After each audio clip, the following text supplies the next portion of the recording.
हाँ तो गाइस, हम आज की कक्षा में बात करने वाले हैं क्लास 6 के मैथ के अध्याय 1 के बारे में, प्रश्नावली 1.1 के बारे में। हम अगले की कक्षा में प्रश्नावली 1.1 के सवाल नंबर 1 जो है हम कर चुके थे। तो आज की कक्षा में हम जो है सवाल नंबर 2 को देखेंगे। उससे पहले कि आप प्रश्नावली 1.1 के सवाल नंबर 1 के कक्षा को आप नहीं देखे हैं तो आपको उसका लिंक प्लेलिस्ट में मिल जाएगा, तो आप वहाँ से जाकर देख सकते हैं। तो बिना विलम्ब करते हुए आज की कक्षा को हम शुरू करते हैं, जिसमें आज की कक्षा में हमारा 2 नंबर क्वेश्चन होगा। तो 2 नंबर क्वेश्चन में बोल रहा है, सही स्थानों पर अल्प विराम लगाते हुए संख्याओं को लिखिए। यानी कि सही स्थानों पर अल्प विराम लगाते हुए संख्याओं को लिखिए।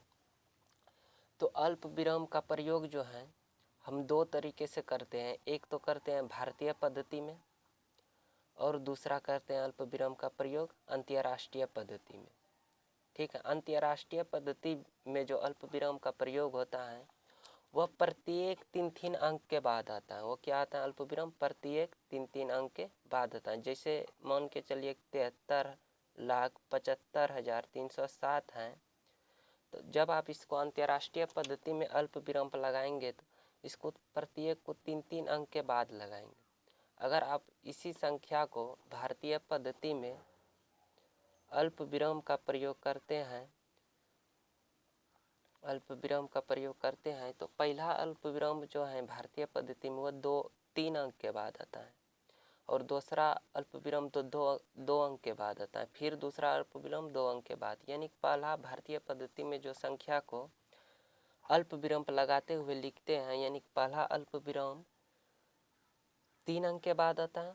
उसके बाद जो जितने भी अल्प विराम आएंगे वह प्रत्येक 2 अंक के बाद आएंगे। तो आपको उम्मीद करते हैं कि आपको समझ में आ गया होगा। तो सवाल नंबर 2 का ए नंबर क्वेश्चन को देखते हैं कि 73,75,307। तो इसको हम कैसे लिखेंगे?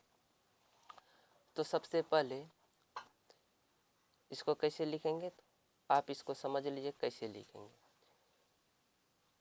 आप भी जानते हैं इकाई का मतलब क्या होता है। एक इकाई, दहाई, सैकड़ा, फिर उसके बाद क्या आएगा? हजार, उसके बाद 10,000, उसके बाद क्या आएगा? लाख, उसके बाद क्या आएगा? 10 लाख, उसके बाद करोड़ आएगा। फिर तो आपको बता दें कि इकाई का मतलब 1 होता है और दहाई का मतलब 10 होता है, सैकड़ा का मतलब 100 होता है, और हजार का मतलब 1000 होता है, और 10,000 का मतलब 10,000, और लाख का मतलब 1 लाख, और 10 लाख का मतलब 10 लाख। तो जैसे आपको यहाँ पर दिया है 73,75,307, तो इकाई के स्थान पर क्या आएगा? 7। फिर दहाई के स्थान पर क्या आएगा? 307। 307 को हम कैसे लिखते हैं? ऐसे लिखते हैं, यानी कि इकाई का स्थान पर ये है तो दहाई के स्थान पर क्या है? 0 है। फिर सैकड़े का स्थान पर क्या है? 3 है, ये 0 है। फिर क्या बोल रहे हैं? 75,000। तो आप मान के चलिए कि इधर अभी इतना को संख्या को आप छोड़ दीजिए, आप इधर नीचे सिर्फ 75,307, यानी पहले हम क्या लिखे? 307, फिर हम क्या लिखेंगे? 75,000। तो इधर से गिनेंगे कि संख्या ये हजार में है कि नहीं, इकाई, दहाई, सैकड़ा, हजार, 10,000, यानी 75,307 है। तो हजार के स्थान पर कौन सा अंक है? 5 है। फिर 10,000 के स्थान पर क्या है? 7 है। अब देखिए, अब लाख बोल रहे हैं, यानी 73 लाख। तो 73 लाख, 1 लाख, फिर 1 लाख पहले आएगा, उसके बाद क्या आएगा? 10 लाख, फिर क्या आ जाएगा? करोड़, फिर क्या आ जाएगा? करोड़, उसके बाद क्या आ जाएगा? 10 करोड़। यानी कि 1 लाख जो आपको बोला 73 लाख जो बोला गया है वो 1 लाख से बड़ा है। तो क्या आएगा, 73 ऐसे लिखते हैं 73 लाख, तो 1 लाख के स्थान पर क्या आएगा, 3 आएगा। फिर 10 लाख के स्थान पर क्या आएगा, 7 आएगा। तो आप ऐसे करके फिर गिन सकते हैं कि इकाई, दहाई, सैकड़ा, हजार, 10,000, लाख, 10 लाख, यानी कि क्या है 73,75,307। तो आप इसको ऐसे भी लिख सकते हैं 73,75,307। अब ये क्या बोल रहे हैं, अल्प विराम लगाते हुए संख्याओं को लिखिए। तो अल्प विराम भारतीय पद्धति में, आपको एक चीज बता दे रहे हैं, भारतीय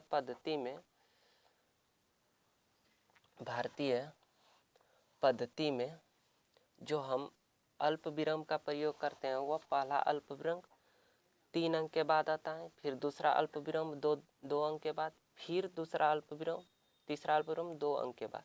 यानी कि पहला अल्प विराम 3 अंक के बाद आएगा, फिर जो प्रत्येक अल्प विराम आएगा वह 2 अंक के बाद आएगा। और भारतीय पद्धति में लाख को प्रदर्शित करता है और अंतर्राष्ट्रीय पद्धति में लाख को प्रदर्शित नहीं करता है, यह आपको याद रखना है। अंतर्राष्ट्रीय पद्धति में जो है लाख को प्रदर्शित नहीं करता और भारतीय पद्धति में लाख को प्रदर्शित करता है। तो अल्प विराम का हम प्रयोग कर दिए तो इसको कितना पढ़ेंगे, 73,75,307। फिर मेरा 2 नंबर क्वेश्चन है, बी नंबर, आप देख लीजिए बी नंबर। फिर मेरा क्वेश्चन है, आपको दिखना चाहिए, 9 करोड़,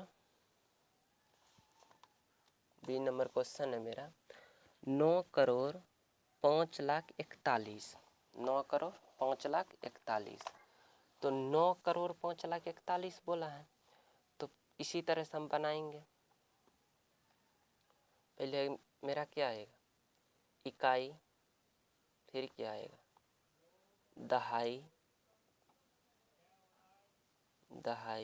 फिर क्या आएगा, सैकड़ा, उसके बाद क्या आएगा, हजार, उसके बाद 10,000, उसके बाद क्या आएगा, लाख, ये क्या हो जाएगा, लाख, उसके बाद फिर क्या आएगा, 10 लाख, फिर उसके बाद क्या आएगा, करोड़,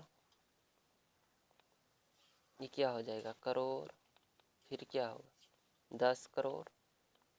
तो आपको क्या बोलना है, क्या बोला गया, 9 करोड़ 5,41,000, 5,41,000। तो इकाई के स्थान पर क्या है, 1 है, फिर दहाई के स्थान पर क्या है, 4, फिर सैकड़ा के स्थान पर कुछ नहीं दिया गया है, 5 लाख बोल रहा है तो सैकड़ा के स्थान पर नहीं दिया गया है, 41 बोल रहा है सैकड़ा के स्थान पर आपको कुछ नहीं दिया गया, फिर नहीं तो आपको क्या दिए गए, लाख बोल रहा है तो नहीं तो हजार के स्थान पे आपको कुछ दिया है, नहीं तो 10,000 के स्थान पे आपको कुछ दिया है।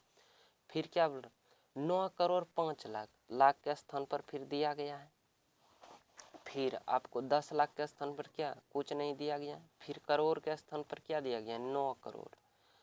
अगर ये 9 करोड़ से फिर 9 करोड़ के बाद क्या आता, 10 करोड़, अगर इसके बाद अगर फिर अंक रहता तो इधर देते। तो आप इसको इस तरह से लिख सकते हैं, कितना ये हो जाएगा,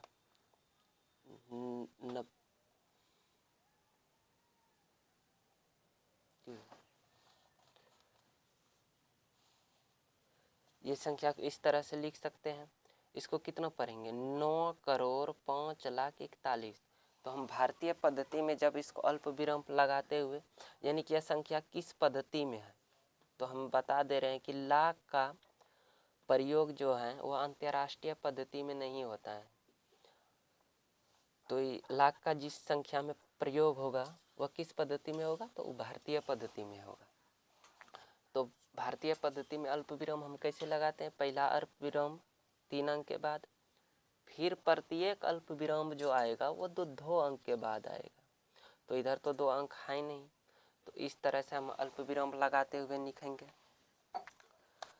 फिर मेरा सी नंबर क्वेश्चन है कि 7 करोड़ 52 लाख 21,307 क्या है? 7,52,21,360। तो फिर इसी तरह से हम बनाएंगे, फिर हम क्या करेंगे, इसी तरह से बनाएंगे।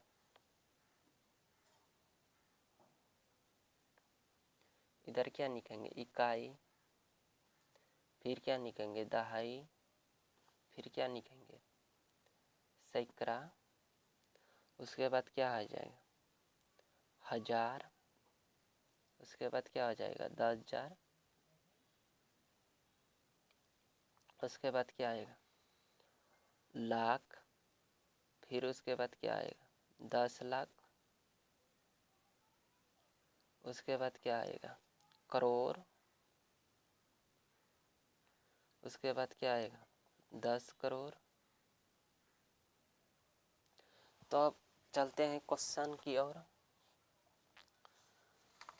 क्वेश्चन मेरा क्या है कि 7,52,21,307, यानी कि पहले क्या लिखेंगे? 307, 307 दिया है तो इकाई का स्थान पर क्या है? 7, 307।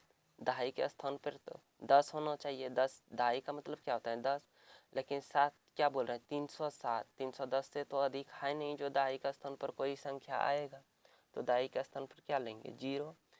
फिर क्या बोल रहे हैं? 307, तो सैकड़ा का स्थान पर क्या है? 3 है। फिर 21,000, क्या बोल रहे हैं? 21,000, तो 21,000 ये 10,000, फिर ये 1,000, तो इसके 1000 इसको बोलेंगे, इसको क्या बोलेंगे? 10,000, तो 21,000, तो 1,000 के स्थान पर क्या आएगा? 1, और 10,000 के स्थान पर क्या आएगा? 2।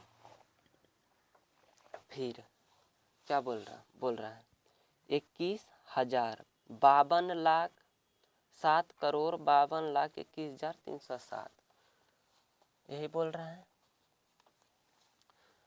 तो लाख के स्थान पर क्या आ जाए? 52 लाख तो 2, और 10 लाख के स्थान पर क्या आएगा? 5। फिर क्या बोल रहे हैं? 7 करोड़, करोड़ के स्थान पर क्या आएगा? 7, तो 10 करोड़ तो है नहीं, यानी कि 10 करोड़ का अर्थ क्या हुआ? यानी कि 10 से अधिक रहना चाहिए या 10 के बराबर रहना। जैसे 52 लाख का मतलब क्या हुआ? लाख के स्थान पर 2 आएगा, उसके बाद यानी कि 52 लाख जो हम बोल रहे हैं तो 10 लाख से अधिक है, इस तरह से लिखेंगे। तो उम्मीद करते हैं कि आपको ये भी समझ में आ गया होगा।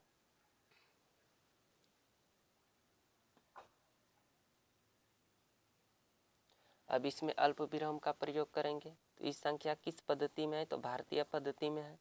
तो भारतीय पद्धति में जो हम अल्प विराम लगाते हैं वह पहला अल्प विराम हम 3 अंक के बाद लगाते हैं, और फिर उसके बाद जो जितने भी अल्प विराम आते हैं वह 2 अंक के बाद आते हैं। तो इस तरह से लगा के लिख देंगे। फिर मेरा डी नंबर क्वेश्चन है कि 58,423,202। देखिए इस क्वेश्चन में आपको कहीं पर लाख का जिक्र किया गया है? नहीं किया गया है। तो यह संख्या किस पद्धति में? तो यह संख्या अंतर्राष्ट्रीय पद्धति में। किस पद्धति में? अंतर्राष्ट्रीय पद्धति में। आपको याद रखना है कि अंतर्राष्ट्रीय पद्धति में जो है लाख का प्रयोग नहीं होता है। तो उसी तरह आप इसको भी करके निकलेंगे। तो 58,423,202, यानी कि 202 कैसे होता है? 202, फिर 423,000, तो 423,000 इस तरह से लिख देंगे। फिर 58 मिलियन, इसको इस तरह से लिख देंगे। यानी कि इसमें किसका प्रयोग होता है? 202, यानी सैकड़ा का प्रयोग होता है, फिर 1000 का प्रयोग होता है, फिर मिलियन का प्रयोग होता है। लाख और करोड़ का प्रयोग इसमें नहीं होता है। मिलियन, उसके बाद फिर बिलियन का प्रयोग होगा। तो अंतर्राष्ट्रीय पद्धति में जो संख्या रहता है उसमें कैसे अल्प विराम का प्रयोग करते हैं? तो उसमें प्रत्येक 3 अंक के बाद क्या आता है? अल्प विराम पाता है। तो इसमें इस तरह से अल्प विराम का प्रयोग करेंगे। फिर मेरा ए नंबर क्वेश्चन है कि 23,30,30,010, 23,30,010। तो इसको इस तरह से ही आप बनाएंगे। किस तरह से? इस तरह से। देखिए यहाँ पर आपको क्या दिया गया है? मान के चलिए 10 दिया गया है। सैकड़ा के तो इसमें दिया गया नहीं है, इकाई और दहाई अंक दिया गया है। तो सैकड़ा के स्थान पर आप क्या लेंगे? 0 लेंगे। तो इकाई का स्थान पर क्या लेंगे? 10, शून्य लेंगे। और दहाई के स्थान पर 10 है, 1 है। फिर सैकड़ा का स्थान पर क्या है? कुछ नहीं दिया गया है, तो आप क्या लेंगे? 0। फिर 30,000, क्या बोल रहे हैं? 30,000। तो 30,000 कैसे लिखते हैं? 10,000 से अधिक है तो 1000, उसके बाद क्या आता है? 10,000, तो 1000 के स्थान पर क्या लेंगे? 0। उसके बाद 10,000 के स्थान पर क्या लेंगे? 3। फिर 23 लाख, 1000 के बाद क्या आता है? 10,000, लाख, फिर 10 लाख, तो लाख के स्थान पर क्या लिखेंगे? 3। और फिर 10 लाख के स्थान पर क्या लिखेंगे? 2। इस संख्या को इस तरह से लिख देंगे। तो इसको इस तरह से कितना लिखेंगे? 23, 30, 0, 1, 0, इतना हो जाएगा संख्या। अब इसमें अल्प विराम का प्रयोग करेंगे। इसमें लाख का प्रयोग हुआ है, तो यह क्वेश्चन किस पद्धति में है? तो भारतीय पद्धति में है। तो अल्प विराम भारतीय पद्धति में कैसे लिखते हैं? तो पहला अल्प विराम 3 अंक के बाद, फिर जो प्रत्येक अल्प विराम आएगा वह 2 अंक के बाद आएगा। तो इस तरह से इसको पढ़ेंगे 23,30,010। तो आज की कक्षा को हम यहीं पर समाप्त करते हैं। फिर अगले कक्षा में हम क्वेश्चन नंबर 3 को देखेंगे। ठीक है, हम उम्मीद करते हैं कि आपको समझ में आ गया होगा।